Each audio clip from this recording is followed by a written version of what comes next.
We are good to go. Yes, sir. All set? Yes, sir.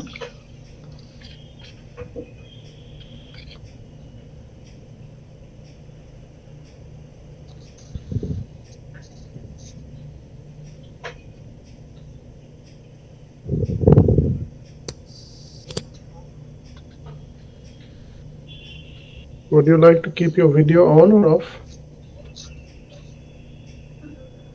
So, either ways. Whichever way you are convenient, no issues from our side. Okay, so off then. Okay, great. So we start.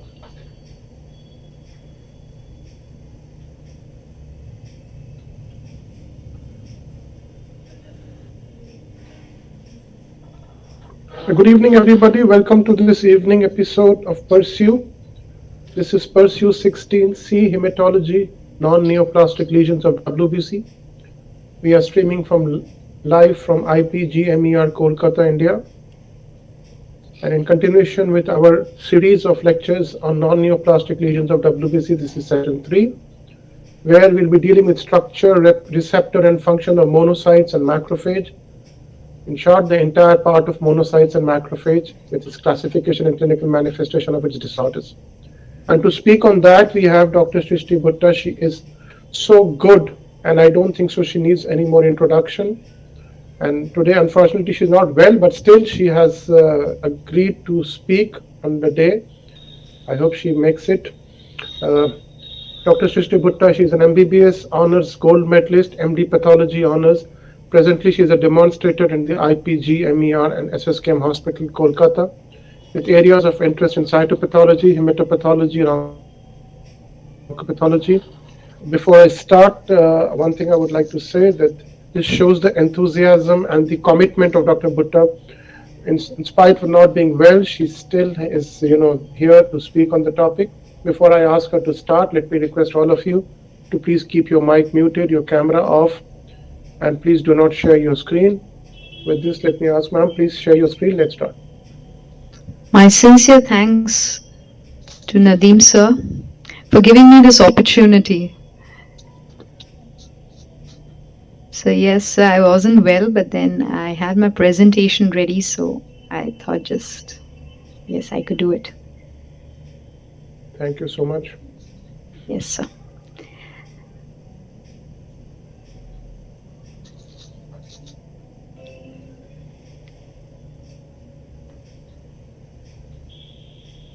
So, is my screen visible? Yeah, just make it full screen. Yes, sir.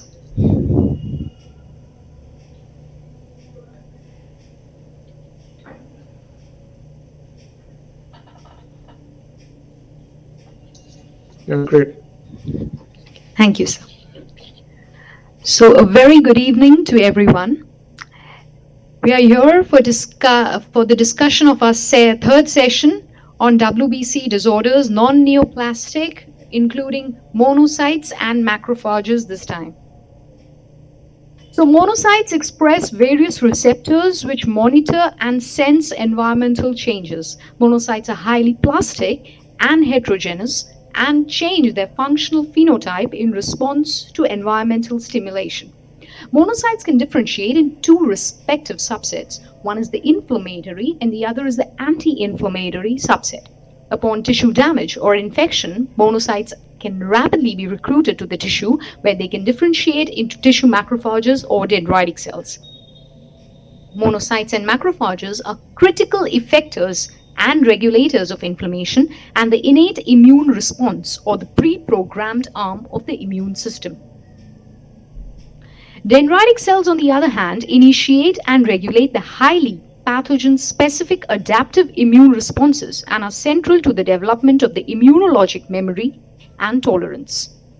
The discovery of dendritic cells as a distinct lineage of mononuclear phagocytes specialized in antigen presentation to T cells and the initiation and control of immunity has revealed additional roles of these cells in shaping the immune response to pathogens. A detailed map of the relationship between monocytes, macrophages, and dendritic cells has shown the heterogeneity in the mononuclear phagocyte system. So we have a lot of mountains in India, isn't it? India is the home of some of the tallest and most gallant mountain ranges in the world. With this positive vibe, let's move on to the overview.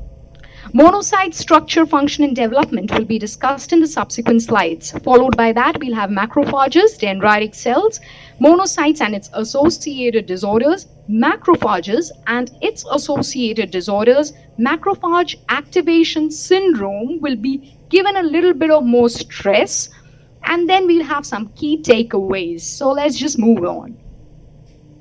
Monocytes. During a steady state, circulating monocytes have a half-life of about 1 to 3 days and maintain a steady state composition of monocyte subsets.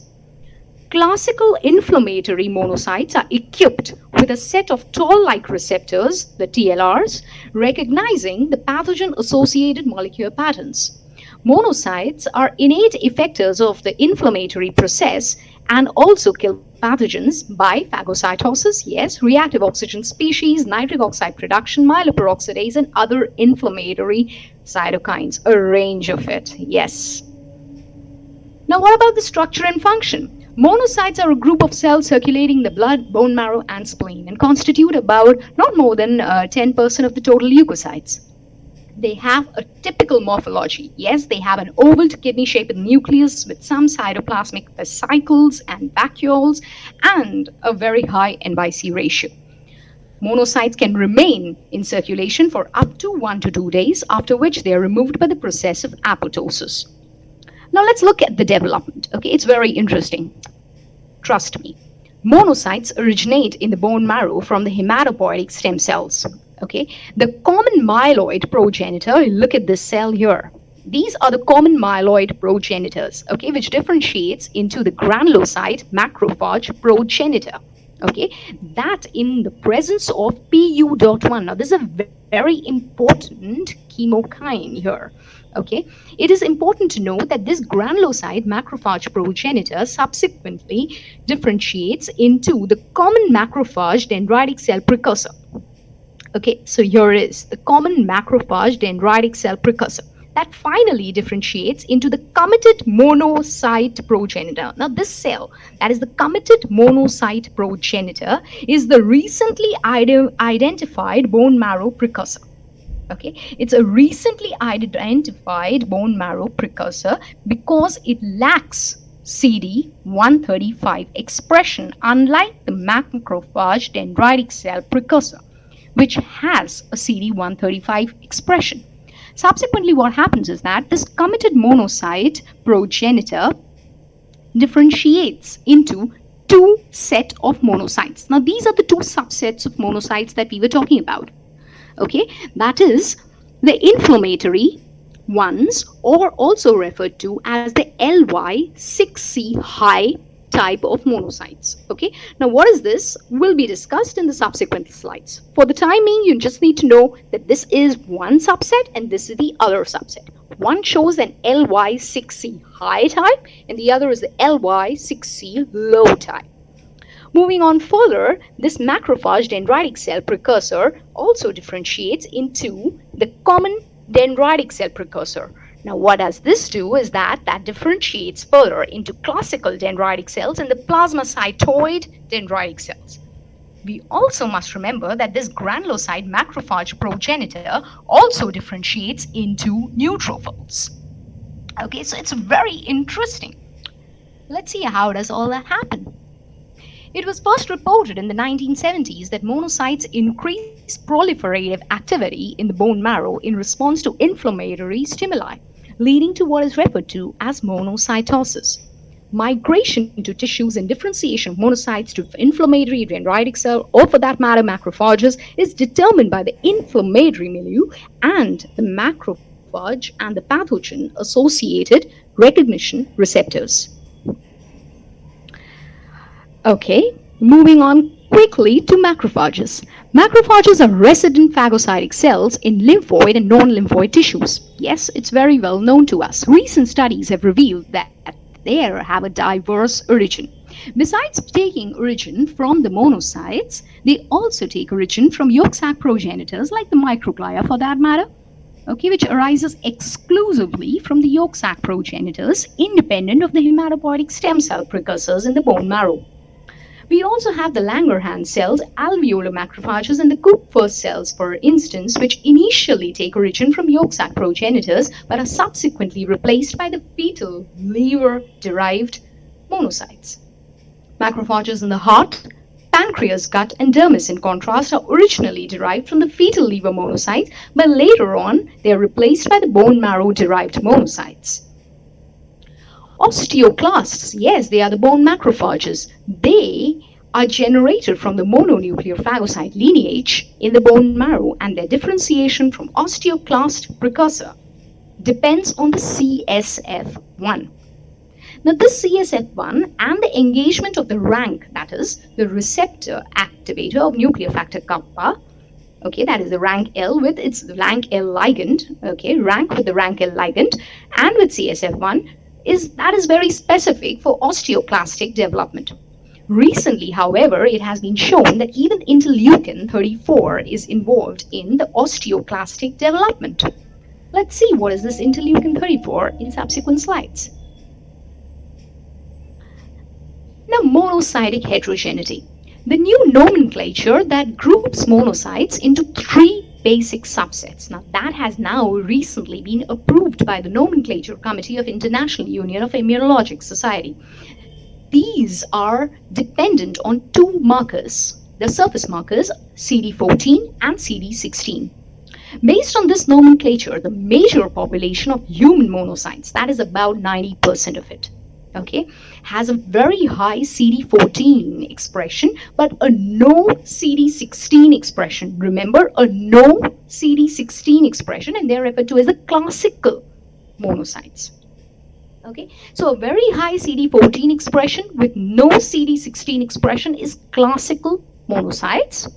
Okay, moving on further, a minor population, that is about 10%, okay, has been divided into the intermediate subset with low CD16 and a very high CD14. So it has a low CD16 and this had a no CD16, okay. On the other hand, we also have the non-classical subset, which has a very high CD16 expression with relatively lower CD14 expression. Okay, that is CD14 is low or dim.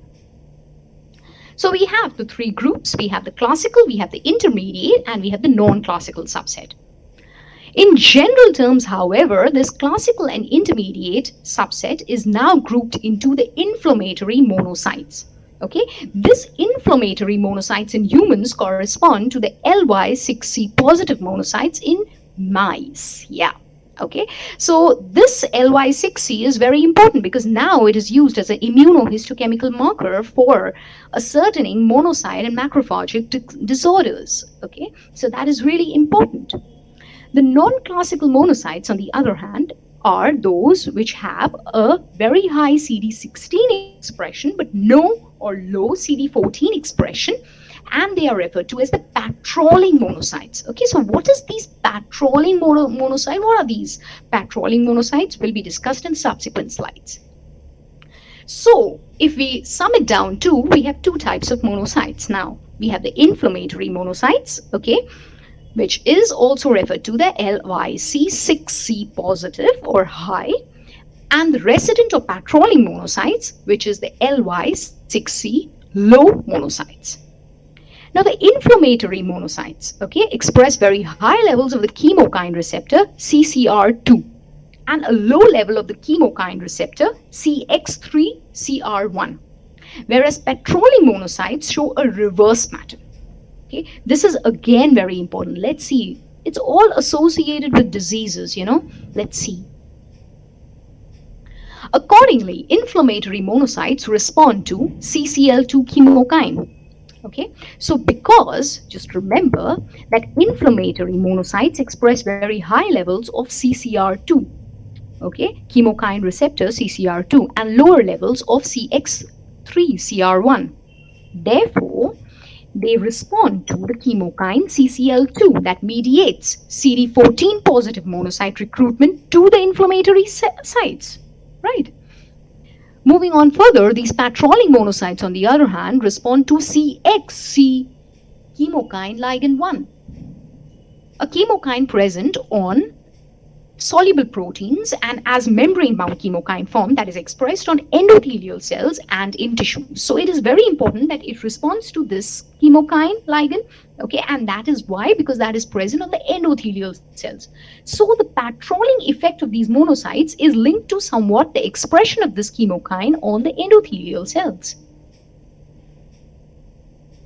So if we sum it down to this fact that hematopoietic stem cells in the presence of PU.1, which is an extremely important factor, which allows for the conversion of this hematopoietic stem cell into the common myeloid progenitors, which subsequently changes into the monoblast, promonocyte, monocyte. Again, monocyte is differentiated into two types.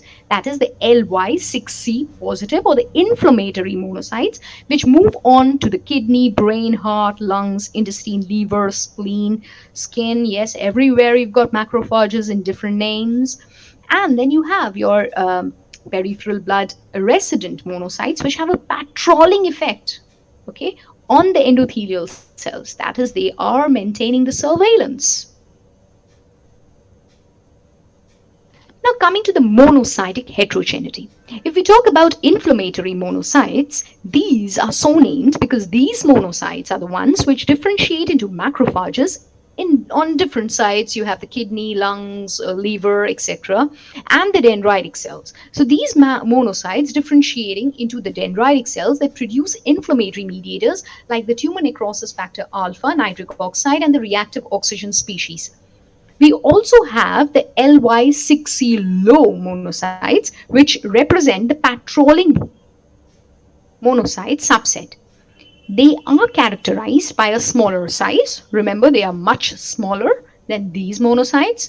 They lack the expression of CCR2. Yes, CCR2 expression was very high in the inflammatory subset, and also lack the expression of L-selectin.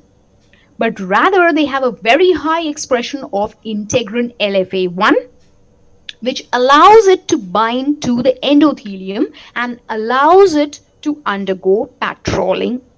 Now, what is that?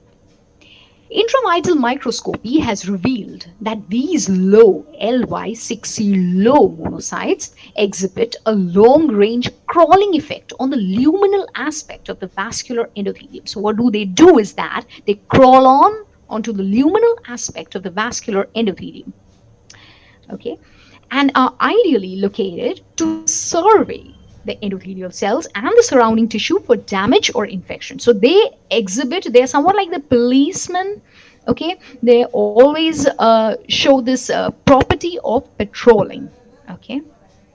It must also be noted that LY6C low monocytes are recruited at a late phase to the ischemic myocardium, where they express the VEGF and are proposed to promote healing via myofibroblast accumulation. So that is interesting, right? Because they even express VEGF, which is an angiogenic factor, and also promote myofibroblast accumulation, angiogenesis with fibroblast accumulation. Okay, so that is what is happening in the ischemic myocardium, and that is being assisted by these typical monocytes. Okay, so if we sum it now, as monocytes in the presence of granulocyte, macrophage colony stimulating factor, and interleukin-4, okay, changes into dendritic cells. In the presence of TGF beta 1, changes into Langerhans type of dendritic cells. In the presence of MCSF, changes into macrophages. In the presence of MCSF and interferon gamma, changes into M1 type of macrophage. In the presence of interleukin-4, it changes into an M2 type of macrophage. So this is just a gist of the cytokines and how does a monocyte respond to it.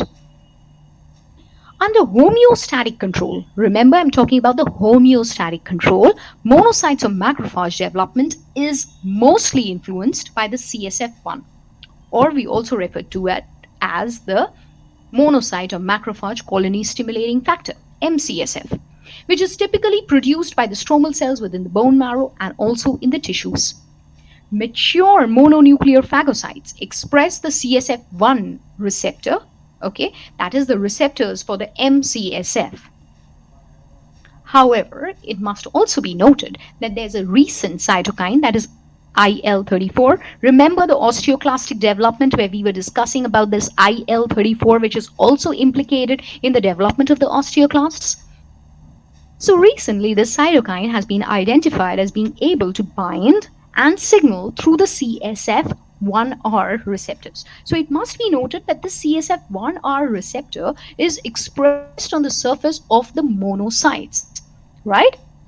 Okay, so unlike broadly expressed this CSF1R receptor, okay, interleukin-34 expression is restricted, however, to the epidermis and the central nervous system. So there it allows for the production of the Langerhans type of cells, yes, and you have the microglia.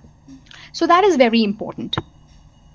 Granulocyte macrophage colony stimulating factor, however, is unlike the colony stimulating factor or the monocyte macrophage colony stimulating factor. How is it different?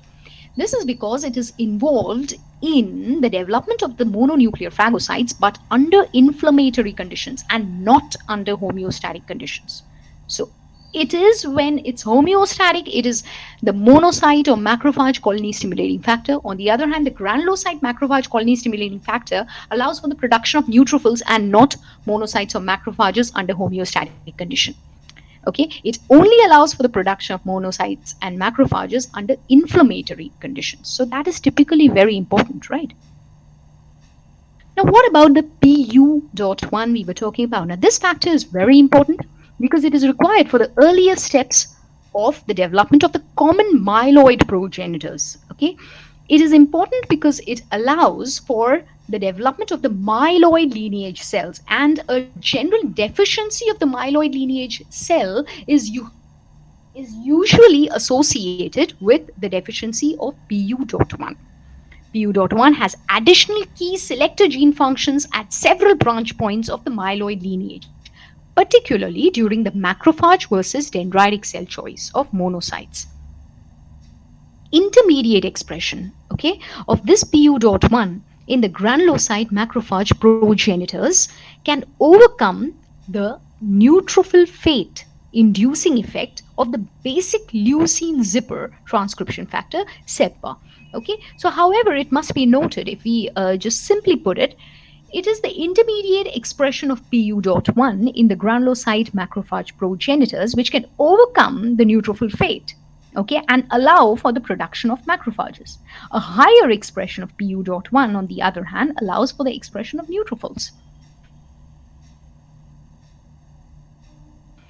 A macrophage colony stimulating factor that we were talking about, that is the MCSF, also called as the CSF1, okay, and the granulocyte colony stimulating factor, also called as the GM-CSF, drive the monocyte macrophage development, differentiation, and proliferation, along with the cytokines, like that is interleukin-4, and for that matter, the recently developed interleukin-34. Okay, however, the macrophages and circulating monocytes express the CSF1R, that is the CSF1 receptors. The CSF1 is constitutively produced by the mesenchymal cells and is detectable in circulation in the resting conditions. Under homeostatic conditions, CSF1 promotes monocyte development and macrophage proliferation, which is controlled in a negative feedback loop. Okay, so that is very important. In fact, mature monocyte precursors, or the mononuclear phagocytes for that matter, express high levels of the CSF1R and are responsible for the clearance of CSF1.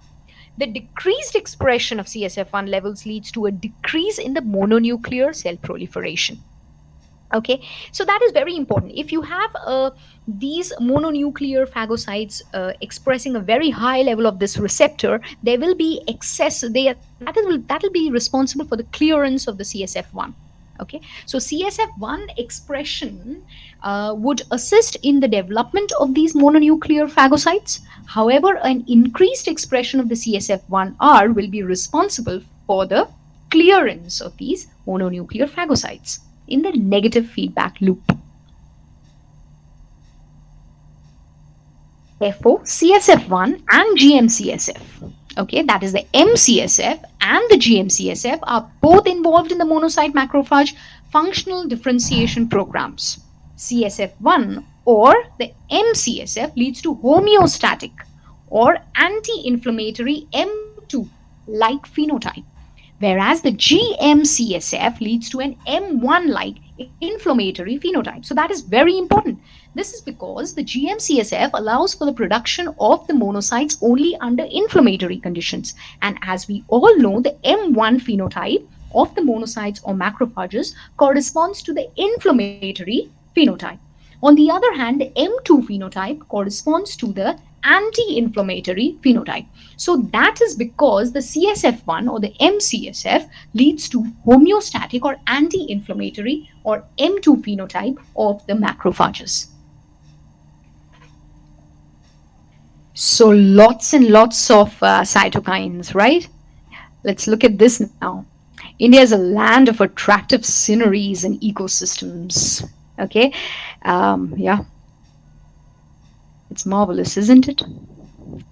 Now, moving on to the function of monocytes, we have two subsets, as we've already discussed. We have the LY6C positive or the inflammatory subset, okay, which is responsible for, under steady state conditions or homeostasis, for the replenishment of the monocyte-derived macrophages in the tissues. On the other hand, we also have the LY6C negative subset, which is responsible for the patrolling effect and surveillance of the luminal surface of the endothelium. It also senses viral nucleic acids. Okay, that is also important. Inflammation, on the other hand, we have inflammatory. So these are the inflammatory monocytes. They are responsible for the M1-like phenotype. Okay, and as well as they are responsible for the antigen uptake in the tissues, recirculation to the lymph nodes, antigen presentation in the lymph nodes. Also referred to as the tissue monocytes, or rather macrophages. Two sides of the same coin. Now, LY6C negative, on the other hand, are responsible for promoting healing of the ischemic myocardium. Remember, we discussed that LY6C negative macrophages are responsible for the anti-inflammatory and fibrogenic effect, and that is why it produces more of myofibroblasts and also produces VEGF, which is responsible for the angiogenesis. Now, M1, M2 paradigm. What is this? Yes, we already know this, right? The M1 type is the classically activated macrophages, okay, which produce the reactive oxygen species, nitric oxide, lysosomal enzymes, all of which are responsible for microbicidal killing activities, phagocytosis, killing of bacteria, and killing of fungi. Okay, what about the other inflammatory markers? Yes, we have other cytokines like interleukin-1, 12, 23, other chemokines, all responsible for what is referred to as inflammation.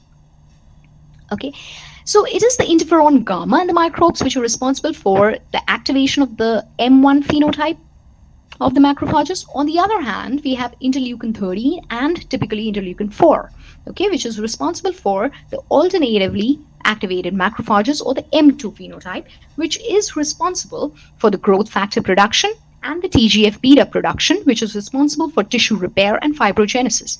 In addition, we have interleukin-10 and TGF-beta, which also exert some anti-inflammatory effects. Now, this is the standard thing that we knew of, right?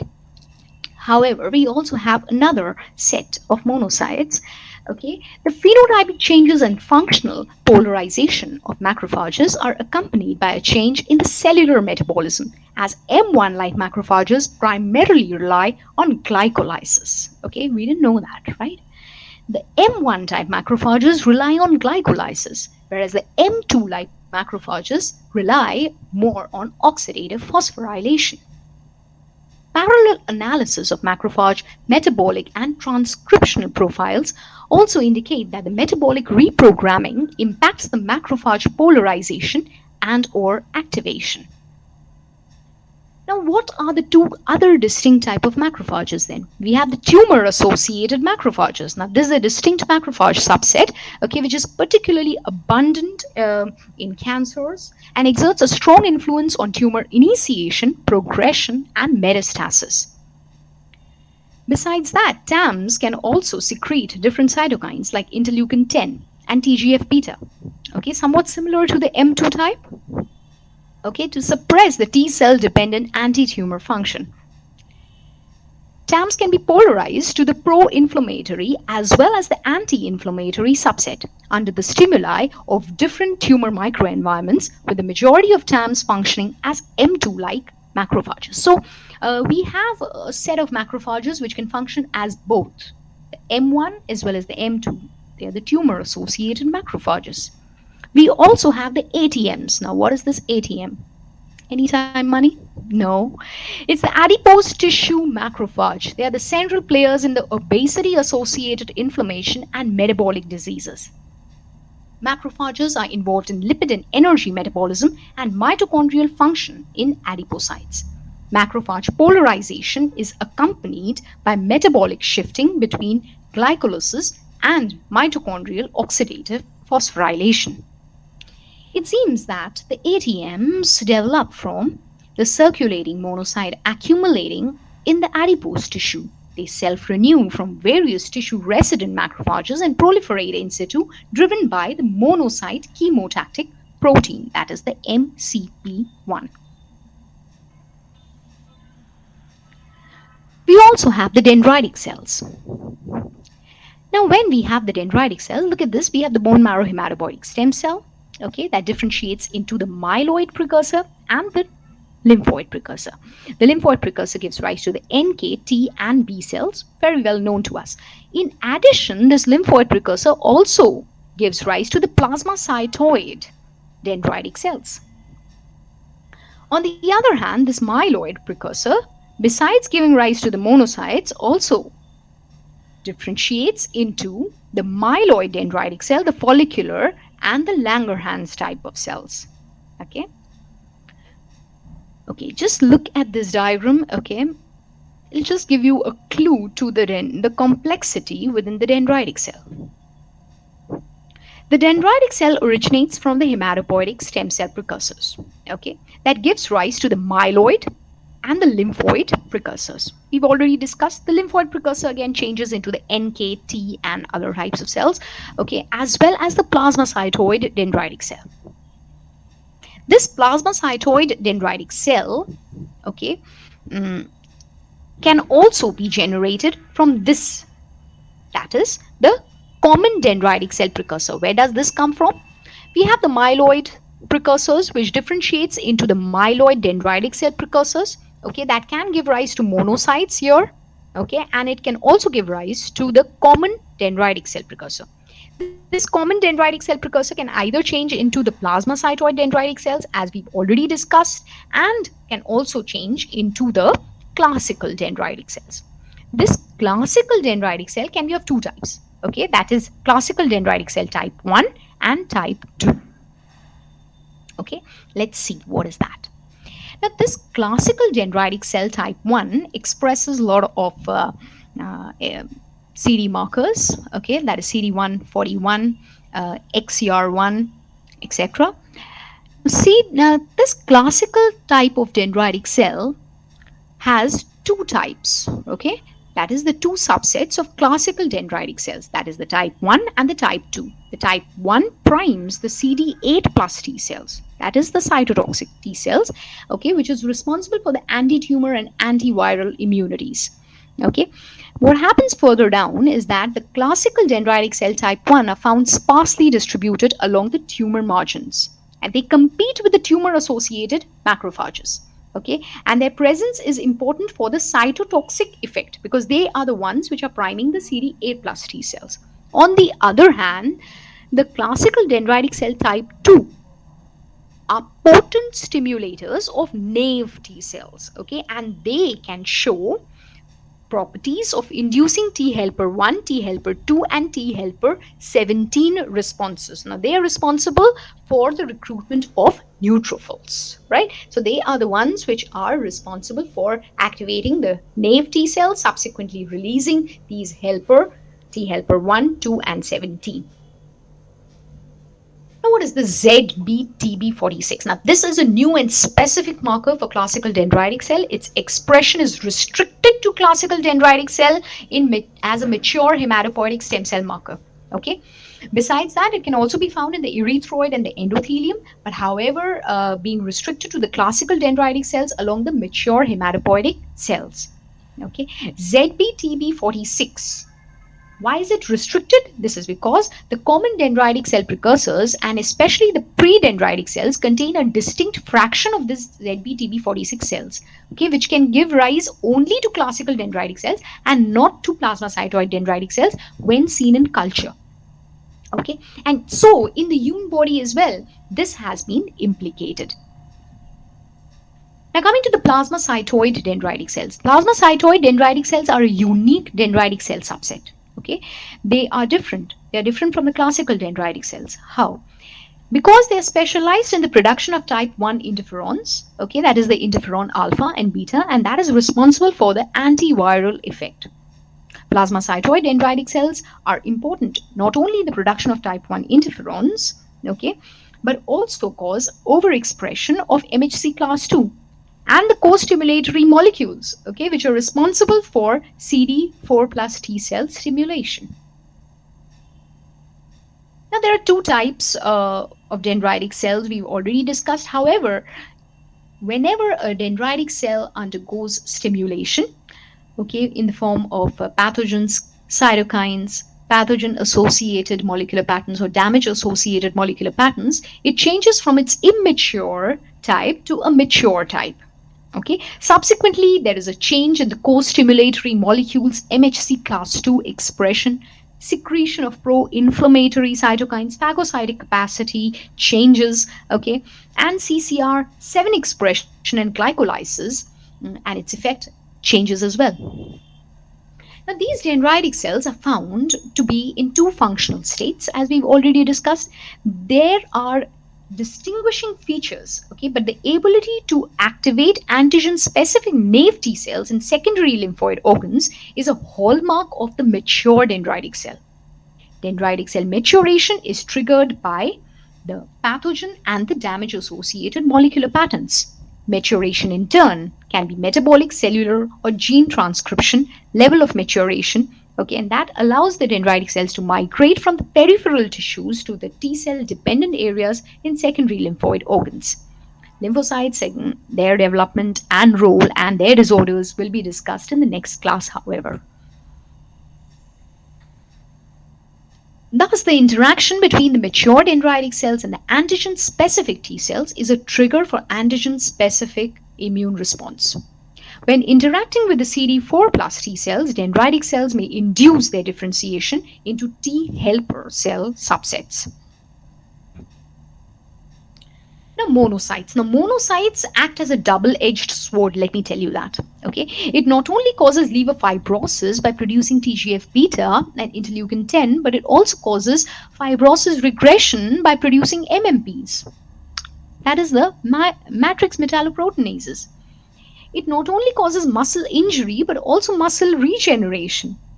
In Alzheimer's, it causes deposition of the beta amyloid plaques as well as causes its clearance. Let's see, how does that happen? Based on the recent scientific data, critical role of these monocytes in the pathogenesis of liver fibrosis, atherosclerosis, Alzheimer's disease, autoimmune diseases like multiple sclerosis, and interestingly, even tumorigenesis has been reported.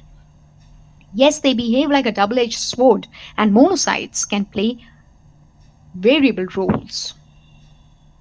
Now let's come to infections and injury. Monocytes are crucial for an effective immune response. Recent data suggests that monocytes, especially the classical inflammatory subset, remember the LY6C positive or the high or the inflammatory subset with very high expression of CD14 and low or no expression of CD16, they use the CCR2, remember the CCR2, for their emigration from the bone marrow into the blood circulation. So they emigrate by using the CCR2 from the bone marrow into the blood. Moreover, during infection, the circulating TLR ligands can induce the synthesis of MCP1. What is this MCP1? This is the monocyte or macrophage chemotactic protein. Okay, so what does this do? This is a major binding partner for the CCR2. Remember that these inflammatory monocyte subsets express CCR2, and that binds to the MCP1. Now, where does this MCP1 come from? It occurs, or rather it comes from the fact when there is an infection and these TLR ligands induce a synthesis of MCP1 by the bone marrow mesenchymal cells and progenitor cells. Okay, and that enables the monocytes to exit from the bone marrow and move under the action of MCP1 to the site of infection. Okay, so this is the monocyte chemotactic factor. Although neutrophils are immediate responders to any infection or injury, monocytes are the key players in modulating the inflammation. They also produce cytokines like interleukin-1 beta, the pyrogen, and we also have interleukin-6 TNF-alpha, as well as the inducible nitric oxide synthase, thus controlling the early phase of different infections or injury. Regarding the liver fibrosis, which occurs typically with viral infections, which may be hepatitis B or C virus, chronic alcoholism, there is deposition of type 1 collagen into the extracellular space, and that typically occurs because of the production of TGF-beta 1 and the profibrogenic interleukin 10. On the other hand, it must be noted that these infiltrating monocytes can also differentiate into macrophages. These macrophages produce the matrix metalloproteinases, which were discussed in the last class, and that degrades the collagen type 1 deposit and facilitates fibrosis regression. Regarding atherosclerosis, we all know that the thickening of the arterial wall by the cholesterol accumulation, or the so-called atherosclerosis, is one of the leading killers in the modern world. Among the other etiologies, chronic inflammation to the arteries, which leads to the accumulation of macrophages or foam cells, and their defective clearance of the LDL protein, is the major cause of atherosclerosis. The inflammatory monocyte accumulates in the atherosclerotic plaque by using the chemokine, the receptors, remember the CCR receptors and the CX3CR1. That plays a very important or major role in plaque progression. What about tumor progression? We have the VEGF, the angiogenic factor, produced by infiltrating inflammatory monocytes. They have been studied in breast cancer, and that has been associated with tumor metastasis to lungs. VEGF has been associated with a lot of other tumors, even in renal cell carcinomas, meningiomas, gastric tumors, everywhere. It has been found that blocking the CCL2 or the MCP1, the major monocyte chemoattractant, the ability of the tumors to undergo metastasis is reduced. These findings indicate a crucial role of these inflammatory CCR2 positive monocytes. Remember the inflammatory subset of monocytes in carcinogenesis. So these monocytes are not only involved in infections, injuries, atherosclerosis, but also in carcinogenesis. Very interesting, right? Very recently, it has also been found that the tissue factor expressed by tumor cells correlates with the infiltration of monocytes and macrophages. It also correlates with tumor cell survival and metastasis. Hence, pharmacological inhibition of tissue factor mediated coagulation can abrogate the monocyte macrophage recruitment and allow for tumor cell survival. Now, coming to the approach to the diagnosis of monocytosis. Monocytosis, by definition of WHO, is a persistent high absolute monocyte count of more than 1 into 10 to the power 9 per liter, with monocytes accounting for more than 10% of the leukocytes and persisting for more than 3 months. However, if we consider the normal monocyte count, then that ranges between 0.2 to 0.8 into 10 to the power 9 per liter, and obviously accounts for less than 10% of the total leukocytes. Under normal physiological conditions, monocytes are usually much higher in males as compared to females. Now, what are the causes of monocytosis? When we come to the reactive causes, we have transient and we have persistent causes. Transient causes may be bone marrow recovery, exercise-induced, maybe acute infections, splenectomy, medications, myocardial infarction, maybe stress. Persistent monocytosis typically occurs when you have chronic infections, rheumatological conditions, medications. Clonal causes are not the topic of discussion for today, though acute neoplasms like acute monocytic or myelomonocytic leukemias, dendritic cell leukemias, chronic neoplasms like CMML, JMML, etc. are all associated with monocytosis. When approaching a patient with monocytosis, it is very important in assessing the chronicity and the pattern of monocytosis, along with a comprehensive history and physical examination. Morphology of the monocytes should be confirmed on peripheral smear to assess for any dysplasia. Monocytosis plus dysplasia or any additional abnormality like anemia, thrombocytopenia, eosinophilia or basophilia for that matter, or maybe splenomegaly as clinical indicator, bone pain, weight loss, all give you a clinical clue to the clonal origin of the disease. In addition, pathologically thinking, we can use some cytogenetic molecular markers. We can do some dual staining with alpha naphthol butyrate esterase and naphthol ASD chloroacetate esterase. Okay, that is the CAE. May be helpful in distinguishing the monocytic component from the monoblastic or the pro-monocytic component. If we have a dual staining, remember it's dysmyelopoietic, whereas a pure staining of the monocytic cells with only alpha naphthol butyrate esterase is typically monocytic. In the absence of dysplasia and isolated monocytosis, a repeat blood count should be considered at least after 3 months. Resolution of monocytosis within 3 months is usually indicative of a reactive etiology. Now, coming to monocytosis, this is just a chart telling you what we've discussed till now. If you have monocytosis, you must allow for confirmation of the morphology on a peripheral blood smear, whether you see dysplasia or you don't. Okay, if you see dysplasia, obviously you should go in for a bone marrow evaluation, followed by a bone marrow aspiration and biopsy, subsequently immunophenotyping. And if there's no dysplasia, in that case you can repeat a CBC after 3 months. And if the monocytosis resolves, it is likely that it was a reactive condition. However, if you have a persistent monocytosis, then looking for reactive causes. We've already discussed the reactive causes. Okay, and then you must see the monocyte compartment flow, or flow cytometry can be done. Expansion of CD16 positive fraction. Okay, remember the CD16 positive fraction or the non-classical fraction of monocytes that we discussed.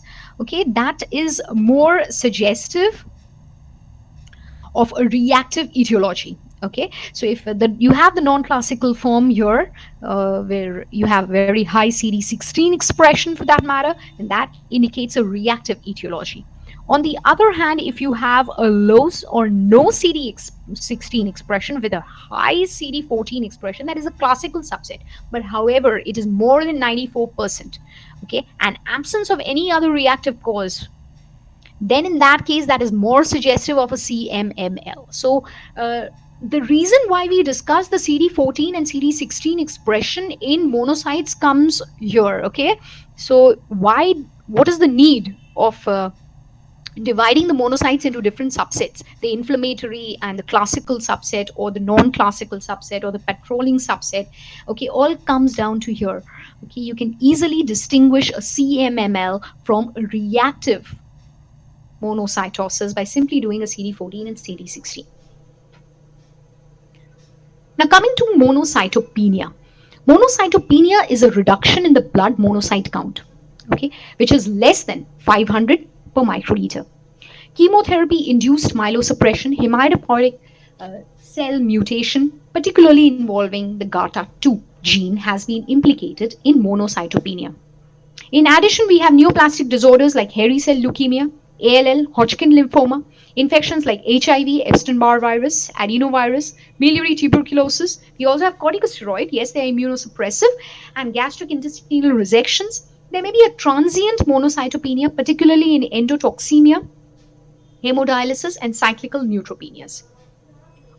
Early monocytopenia after chemotherapy is a risk factor for neutropenia. So that must also be kept in mind. If you have an early monocytopenia after chemotherapy, then that will result in neutropenia subsequently. A decreased monocyte blood count has been implicated in patients having rheumatoid arthritis, SLE, aplastic anemia, and AIDS. So cyclical neutropenia may be associated with an intermittent monocytopenia. So that is also to be kept in mind.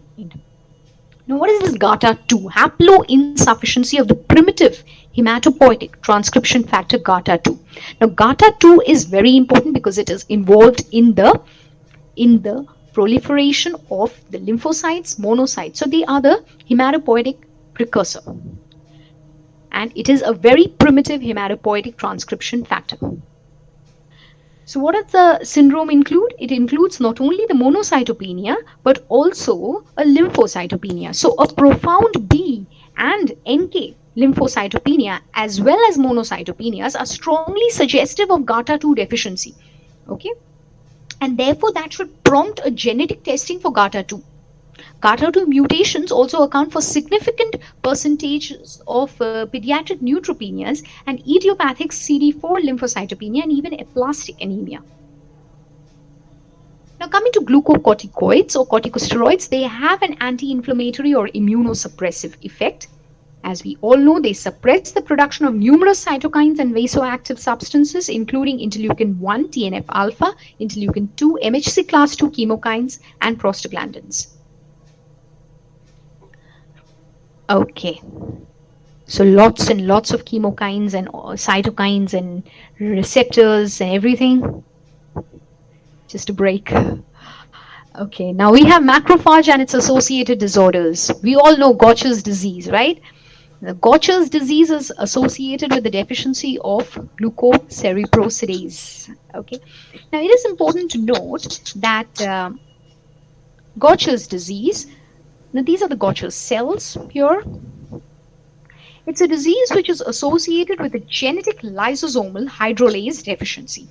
Okay, besides that, we also have disorders like hemosiderosis, which is responsible for the iron accumulation. Remember, a secondary iron accumulation in the reticuloendothelial system.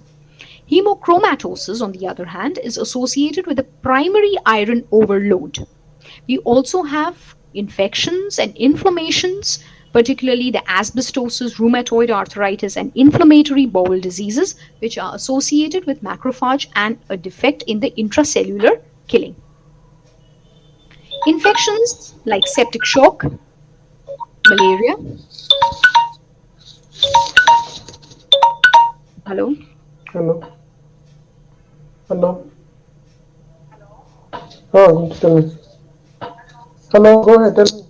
Okay. Hello.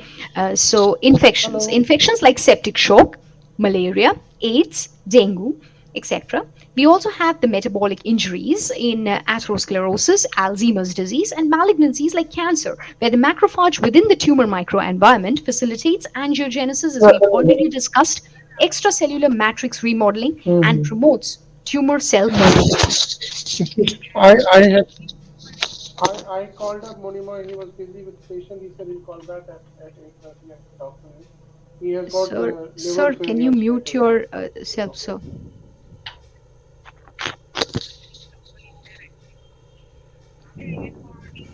I'll just call you back in a minute. I'll call you back. Sir, can you mute yourself?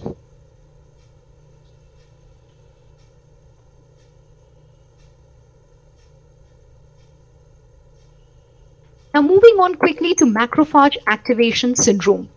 Now this is a very important topic for all postgraduate trainees. Yeah. So macrophage activation syndrome is a phenomenon characterized by cytopenias, organ dysfunction, and coagulopathy associated with an inappropriate activation of macrophages. It is characterized by an uncontrolled activation and proliferation of T lymphocytes and macrophages. Macrophage activation syndrome is currently classified as a secondary or acquired form of HLH. Yes, the hemophagocytic lymphohistiocytosis. It is the secondary form. The reason why macrophage activation syndrome shares its clinical and laboratory features is the basic reason why it has been grouped as a hemophagocytic lymphohistiocytosis. So this is a picture here, down here. Okay, you have this phagocyte here, okay, which has engulfed these NRBCs here. Okay, so this is the hemophagocytic lymphohistiocytosis. It may also engulf lymphocytes and other leukocytes. Macrophage activation syndrome is typically characterized by high fever, lymphadenopathy, hepatosplenomegaly, variably associated with hemorrhage, signs of liver and central nervous system involvement, as well as kidney involvement and multi-organ failure. Okay, we'll be going and discussing its pathogenesis as well in the next few slides. Laboratory abnormalities include a decrease in the white blood cell count, okay, platelets and hemoglobin, hypertransamin, marked increase in ferritin, and evidence for intravascular coagulation activation. So let's see the classification of HLH. Here you go. You have the primary HLH, okay, which is familial. Okay, it is associated with a deficiency and genetic mutations in the PRF, UN, C1, 13, etc. Okay, we have the secondary HLH. Now, this secondary HLH is the one which is called as the macrophage activation syndrome. It may be associated with viral infections. Okay, we have the Epstein-Barr virus, cytomegalovirus, parvovirus, herpes simplex virus, HIV, and also the novel coronavirus.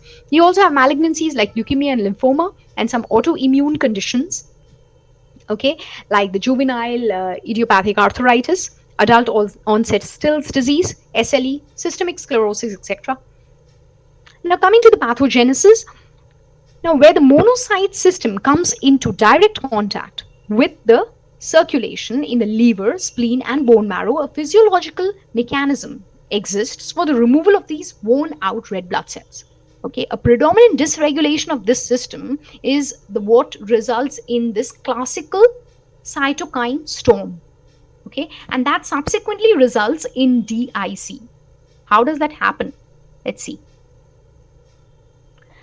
Now, here you go. You have a life-threatening hyperinflammatory condition that develops, okay? And there is release of pro-inflammatory mediators. Defect in the perforance mediated cell lysis of activated CD8 cytotoxic T cells and dendritic cells. Activation and proliferation of these cells results in overactivation and proliferation of macrophages. A hypersecretion of the cytokines results in the cytokine storm. Okay, and that subsequently causes phagocytosis. But how does that happen? Okay, let's move on. What happens is that you have the classical macrophage activation syndrome and hemophagocytosis. First of all, the cytokine storm occurs due to the release of inflammatory mediators by the neutrophils, monocytes, and macrophages. So these inflammatory mediators that are being released are released by not only neutrophils but also monocytes and macrophages. What is happening subsequently is that the engagement of these inflammatory mediators, especially the interleukin 6, okay, remember we check IL-6 levels in COVID patients, but why? The reason is because this interleukin 6 receptors, which are present on the endothelial cells, get activated when this interleukin 6 goes and binds to it. That subsequently activates the JAK-STAT pathway, okay, and that in turn upregulates adhesion molecules like the VCAM1, ICAM1, E-selectin, and the MCP1, okay. So what happens subsequently if these ICAM1, VCAM1, MCP, L-selectins all are activated? Increased adherence happens to the endothelium. So here you go. Cytokine storm leads to a capillary leak syndrome. There is increased adherence of these cells to the endothelium, and that subsequently results in a capillary leak syndrome. Okay. Therefore, there is a release of edematous fluid and adherence of more neutrophils and macrophages to the endothelium that triggers a procoagulant property of the endothelium and results in what is referred to as DIC. Okay, so DIC and subsequent multi-organ failure, which may involve lungs, kidney, liver, etc. So the term cytokine storm entered this popular lexicon of ours with the previously influenza virus pandemic, but now it's now a very common word for all of us, right? Especially in this era of SARS-CoV-2. Macrophage activation syndrome is characterized not only by fever, variable hepatosplenomegaly, but elevated CRP levels, hyperferritinemia, phagocytosis, especially the hemophagocytosis, and coagulopathy. So what is the diagnostic criteria? The diagnostic criteria, it involves the clinical criteria, which I have already discussed. There's fever, there's splenomegaly. It involves the laboratory criteria, that is the hemoglobin less than 90, that is 9 grams per dl. Okay. It is important to note that platelets may be low. Together with that, neutrophils, hypertriglyceridemia, hypofibrinogenemias, fasting triglyceride levels are very high, and fibrinogen levels are low. Histopathologic criteria involves hemophagocytosis in the bone marrow, spleen, or lymph nodes with no evidence of any malignancy. And the newly added criteria includes the low or absent NK cell activity, increased ferritin levels, and a high soluble CD25 or interleukin 2 receptor levels. The diagnostic criteria involves 5 out of 8 of these. So finally we've reached, right? Look at these snowy peaks of the Everest here. Beautiful, isn't it? So what are the key takeaways? Monocytes consist of 2 principal subsets. Yes, they are the inflammatory and the patrolling monocytes. Yes, they are the LY6C positive and the LY6C negative monocytes. LY6C, a very important immunohistochemical marker or the flow cytometric marker. Inflammatory subsets employ CCR2 to emigrate from the bone marrow under the influence of MCP1. Monocytes differentiate both into macrophages and or dendritic cells and thus modulate innate and adaptive immune responses. Monocytes are involved in every disease process, very important, every disease process in which there is persistent tissue injury or a metabolic disturbance. They mediate acute as well as chronic inflammation, promote repair through removal of dead cells, and fibrin by phagocytosis and fibrinolysis, induce blood vessel ingrowth and angiogenesis by producing VEGF, modulate fibroblast invasion by producing TGF-1 beta, okay, and interleukin 10, and production of extracellular matrix. The macrophages themselves display considerable heterogeneity in their function, often express activators as well as inhibitors, that is the pro-inflammatory markers as well as the anti-inflammatory cytokines, depending on the evolution of a particular host response. Therefore, the study of macrophage biology and their involvement in human diseases is an avenue for potential therapeutic interventions. Thank you so much for your patient hearing. Thank you so much, Thank Dr. you so Shristi, and sorry for that interjection. That's no problem. A wonderful presentation, excellent. This is so good and so extensive. I think everybody should go through this to understand the basis of so many other things like the cytochromes, cytokine storms, and the rest of it, and to understand the cell biology of monocytes and macrophage to understand its pathology. Wonderfully presented, excellently done. Thank you Real so hard much. work, so wonderful. Thank you so much, sir. Let me just see if there is any questions on the board.